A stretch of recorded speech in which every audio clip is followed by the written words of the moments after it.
स्वागत करते मी प्रज्ञा आणि बुलेटिनमध्ये पाहणार आहोत संपूर्ण महाराष्ट्रामध्ये दुष्काळाचं सावट काही ठिकाणी तयार झालेलं आहे आणि त्याचीच झळ अगदी मुंबईला सुद्धा बसलेली आहे कारण मुंबईत सुद्धा आता पाणी कपातीचा निर्णय घ्यावा लागलेला आहे।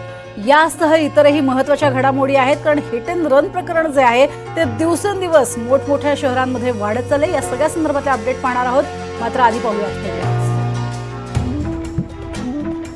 मुंबईमध्ये 30 मे पासून 5% पाणी कपात, 5 जून पासून 10% पाणी कपात। जलाशयांमधील पाणी साठ्यात घट झाल्यानं खबरदारीचा उपाय म्हणून महानगरपालिकेचा निर्णय।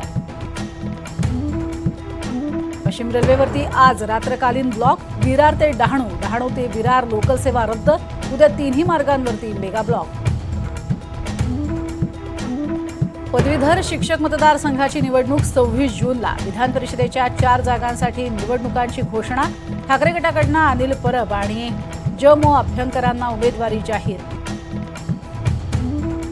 लोकसभा निवडणुकीच्या 6व्या टप्प्यासाठी आज मतदान। राष्ट्रपती द्रौपदी मुर्मू, माजी राष्ट्रपती रामनाथ कोविंद, जगदीप धनखड, आपच्या नेत्या आतिशी, स्वाती मालिवाल, काँग्रेस अध्यक्ष सोनिया गांधी, राहुल गांधी यांनी बजावला मतदानाचा हक्क।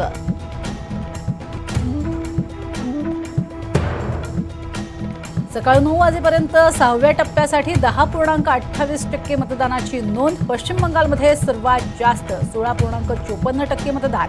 ओडिशामध्ये सर्वात कमी 7.43% मतदान। दिल्लीमध्ये 8.94% मतदान। पुणे पोर्शे अपघात प्रकरणी आरोपीचे आजोबा सुरेंद्र कुमार अग्रवालला अटक।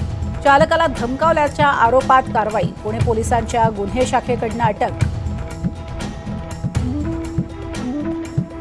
पुणे पोर्शे अपघात प्रकरणी गुन्ह्याचा तपास पुणे पोलिसांच्या गुन्हे शाखेकडे वर्ग। येरवडा पोलीस स्टेशनकडील तपास गुन्हे शाखेकडे। एसीपी सुनील तांबे करणार पुढील तपास। श्रीनगरमध्ये मेहबूबा मुफ्ती यांचं धरणं आंदोलन। पीडीपीच्या कार्यकर्त्यांना कालपासूनच अटक केल्याचा मेहबूबा मुफ्ती यांचा आरोप। इलेक्शन मोडमधून बाहेर पडून दुष्काळाकडे लक्ष द्या। जयंत पाटलांचा राज्य सरकारवर घणाघात।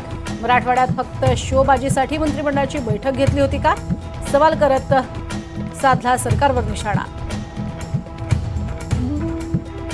पश्चिम बंगालमधील मैनागुरी येथे एका घरातनं 5,20,00,000 रुपयांपेक्षा जास्त किमतीचं स्पिरिट आणि प्रतिबंधित वस्तू जप्त। जलपाईगुडी उत्पादन शुल्क विभागाची कारवाई।